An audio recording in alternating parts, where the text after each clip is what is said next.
How we going, folks? Welcome back to the Nightmare Cabin. I've got an album review for you, and today we are talking about the debut album from Sentry. This has got a cool little slipcase cover on it as well. It's been out for a while, actually, this album now. It's been doing the rounds for various review channels and magazines and whatnot. But it was actually quite a while ago that... what's the YouTube channel that does all the new wave of heavy metal albums? There's a certain channel that puts a load of albums up in full, and it premiered on there a few weeks ago, but the CD's only just turned up the last couple of days. But yeah, here we go. So this is a cool, nice looking slipcase, and then there's your unveil. Oh, there's a poster in it. Here you go. Let's take it out. I think that's fantastic artwork, and there's not much to look at on the inside. Just got your lyrics, but you've got a pretty cool collage of live photos there in the middle. I'm always a fan of live shots in an inlay card. It kind of gives you like a feeling for the essence of the band. Like, you know, heavy metal is a live. It's to be played live, isn't it? You know, I'm not really a fan of the whole, you know, photo shoot. I like live shots, so that's cool. Right, so who are Sentry, and why should you care about them? So, Sentry are the surviving members of the last lineup of Manilla Road. Manilla Road are a classic heavy metal band. I think they were sort of ahead of their time in one ways, but well, I guess you could say they started out kind of behind the times. They were classic, let's just put it that way. They were a classic band, and I think the world caught up with them eventually. So they were much more popular. They had the original run, I think it was around 92, and I don't think so much it was a split. I think it was more of a fizzling out. If you look behind me here,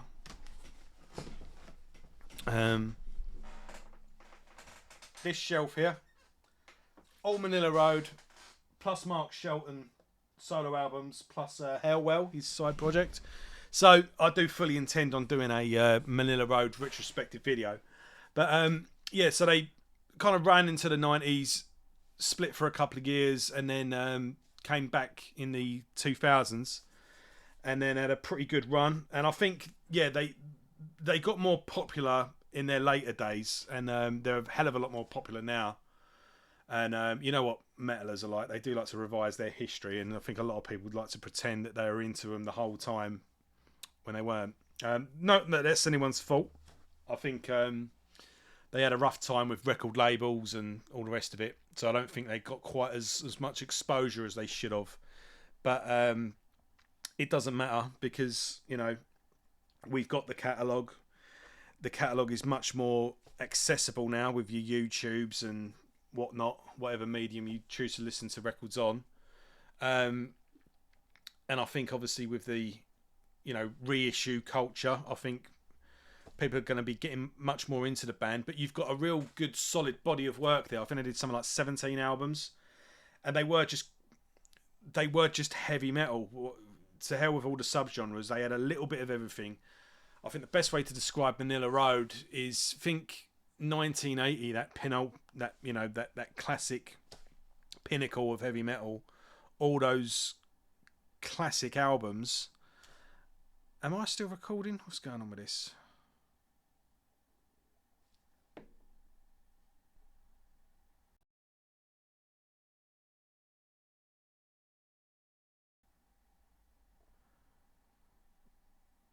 Right, I'm going to carry on. Everything froze then.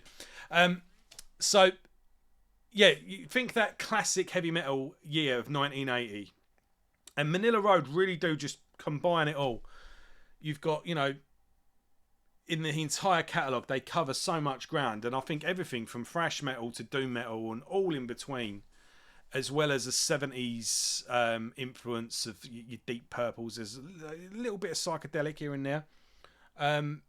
But and it's kind of lo-fi as well, because I think one of I think at the time one of the things that let them down was they didn't really have a lot of budget in terms of production. But I think over time that's actually been to their benefit, because it's like discovering an old horror film on video that's no one else knows about, and you've got this little treasure.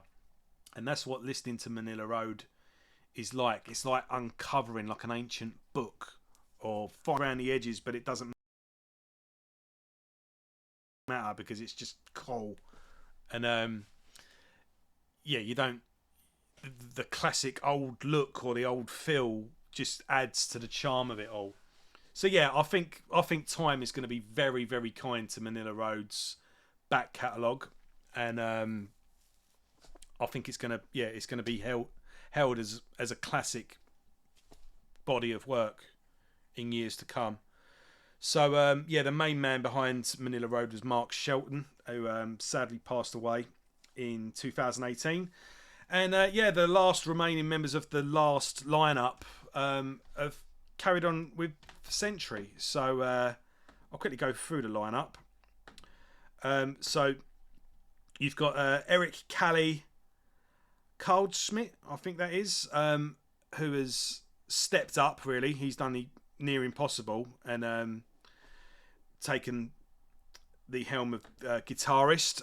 He's obviously going to be compared to Mark. That's just inevitable and unavoidable, but I think he does a fantastic job. There's some beautiful solos on here and some great riffs, and just good songwriting all round. But yeah, we've got Brian Patrick on vocals. He joined Manilla Road. I think he initially was a roadie, and I think he would get up and do backing vocals here and there, but then eventually became the full-time vocalist, and made his debut on 2001's Atlantis Rising, and he was he was the singer up until 2018. You got Phil Ross on bass. He did the last album, I believe, To Kill a King, and then we've got Nudie. No, I don't know how you pronounce that. Sorry, on drums, and he did the last 3 or 4 albums. Let's have a quick look. Yeah, he did the last 3 albums. So yeah, they've what you want here, basically. I think they've struck the perfect balance between, I think, what they want, what the audience would want or would expect, and what they really should be doing. And so this is obviously, it's a tribute to Mark, and a very tasteful one, and it is a next logical step moving on from Manilla Road, and they've done it in that perfect way. You've got the Manilla Road DNA in these songs. I'm just going to do that so the camera focuses, and you've got just enough going on in here and enough movement so the band has got a few little sprinklings of their own thing going on, and then as the project goes forward with the next couple of albums, they can then, you know, grow into their own thing with one step looking back to where they came from. Yeah, so the opening track, Dark Matter, opens up quite nicely. Nice sort of you know, and nice sort of rolling groove. It's nice and Sabbathy in the sort of Dio era of the band. Think Candlemass as well. It's what's known as Doom nowadays, but yeah, it's got good vocals, good rolling melody, and yeah, it's nice and catchy. One thing with this as well, this definitely rewards repeated listens, and the melodies, the vocal melodies in this are what carry the songs. They're the ones that stick with you. So you've got The Haunting as the second track, which opens. It opens quite nicely, but it's got it starts out quite quiet and melodic, so it's got this nice guitar with a you know, as it builds up nicely out for the verses, and you've got this nice melody that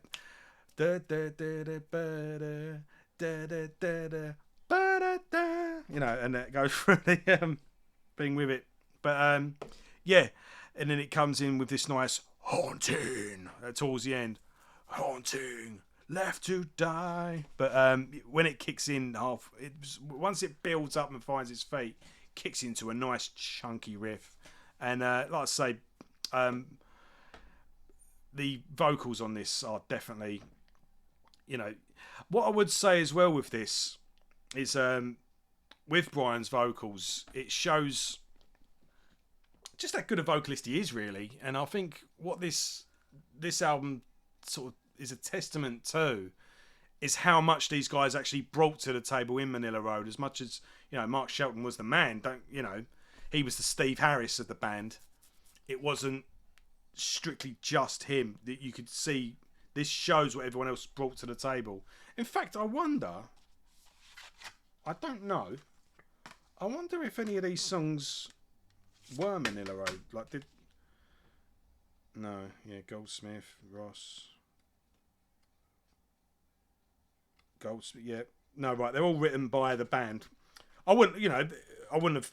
It would have been cool if there was maybe an unearthed, unfinished, maybe, or maybe a demo that Mark had recorded that they hadn't used in Manilla Road. I mean, I don't think anyone would have objected to it, and won't object if they do that going forward. But apparently they are quite they're quite strong in their stance that this isn't a tribute band. But I don't think anyone thinks it would be. But so what we covered, we've got Dark Matter and The Haunted. Then next up we've got Heaven Sent, and this one's really cool. It starts off with a nice sort of, I mentioned Steve Harris. You got a Steve Harris kind of bass intro, this and then this cool beat just kicks in, and then you got this nice main riff that's quite haunting and melodic, and and then it just builds up nicely into this real cool. You kind of see the mist over the mountains kind of thing, but really cool song, and keeping on really. We got up next. I can't pronounce this next one. It's Valkyries, Raise the Hammers. Now this one is really cool. It's got this raise the hammers, and it's got this. It's going to be awesome live. This one is what I'm saying, and it's got this nice chorus, reaching for the light. Da, da, da, da, da. And just with that crowd at the beginning, it starts off nice and it starts off like acoustic and kicks into this nice chunky da, da, da, da, da, da, da. And then you've got this raise the hammers, and you just see with the rise you're gonna get the crowd giving it rise. It's gonna be awesome live. I think they are actually playing gigs as well. I saw something on Facebook the other day of them playing a festival. Awakening has got a nice starts off with like a haunting piano intro, and then it's actually quite thrashy once it kicks in. This is the first song that's really fast, and it's got this nice pummeling rhythm, and then Black Candles as well, nice and doomy, nice and slow and sludgy. It's nice. And then Raven's Night is this is a highlight for the album for me. This one's actually nice and clean and atmospheric, and it's nice and melodic, and Brian's vocals are really nice on it. But it's nice and melodic all the way through, but towards the end as well, you've got a beautiful solo.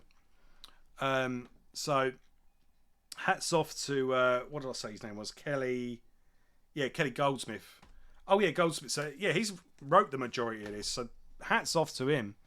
But real beautiful. It's up there with your favourite solos. Whoever your guitarist is, Iommi, Gary Moore, or whoever your favourite guitarist is. Yeah, this solo is up there. It's beautiful. It's melodic. It's heartfelt. And the vocals are nice as well, and just a nice, real nice song all round. And it's just got that classic rock and classic heavy metal feel. Then we get Funeral. This is the last proper song. This is the album closer, but this edition of the CD, actually the last track, is a pretty nifty cover of Candlemass's Incarnation of Evil. I'm not sure why they did a Candlemass cover, but whatever. It's I thought a Manilla Road one, maybe like of an old track from one of the early albums that where none of them were on. That would have been cool. But they are quite they're quite thingy to be like not a tribute band, but it's like, yeah, but you are connected to Manilla Road. Everyone knows it. Like, yeah, I thought maybe an older Manilla Road song would have been a cool cover. But anyway, they've done a Candlemass song, and it's a really good version of it. So that's a good little bonus if you get the CD. But yeah, Funeral, the last track, is a very... It's like a funeral. It's brooding, it's moody, it's atmospheric, and it is pretty much all just guitar and vocals with bass. But you could see this sung at a funeral, and I know that they're kind of seeped in sort of Norse mythology and H.P. Lovecraft and Howard. Oh God, who wrote Conan? Howard. Hold on. Bear with me. Robert E. Howard. There you go. I just had to look at my bookshelf. I had a brain fart there. But you can sort of see that you picture like a Viking funeral, you know. But it's a real nice, you know, melodic, brooding, introspective song. Kicks in a little bit towards the end. Kind of just, you know, gives you a nice bam at the end to be a nice climax. But then it just rings out, just comes to a nice slow end of church bells, and then just a nice finish, you know. And then you get the bonus Candlemass cover just to top things off. But yeah, I'm loving this with every listen. To begin with, I was a little bit, you know, it's all right. Pretty, but no, every subsequent listen, the melodies stick in my head more, the songs make more sense, and the more I feel of it, it's like, yeah, this could, you know, it's not trying to be a Manilla Road album. The band have made that abundantly clear, but I think this honourably sits very nicely next to Manilla Road on the record shelf, and hats off to the guys for carrying on and giving a fitting tribute and carrying on in honour of their fallen friend. And it's, yeah, again, very tasteful. It's done right, and I don't think anyone begrudges anything of them. And hopefully they're going to be really successful. I hope this is the start of something new. I hope that we get a new album after this and the band carry on. And at the moment, they played a festival the other day, and they played the album in full. They're sticking to this material. And which is cool, because they could have played it safe and just played a load of Manilla Road songs, but again, they're making a point of being their own thing. But I don't think anyone would begrudge, or I think everyone would be quite happy to hear Manilla Road songs from this band. There's nothing stopping them at a certain anniversary of a certain album revisiting and playing like a Manilla album in full. But yeah, I'd be happy with that. But most importantly, and this is what obviously matters to the band, this material does stand up on its own. And hats off to them for that. So yeah, check out Manilla Road if you haven't already. And I will be doing a retrospective. I do intend on doing a retrospective video on them at some point. But yeah, check this out also. And if just like Manilla Road, don't get bogged down in the subgenres. It's just a good classic heavy metal album, and what more do you want? So yeah, that's all for me, and thanks for watching, and yeah, I'll see you next time for the next review. Thanks, guys.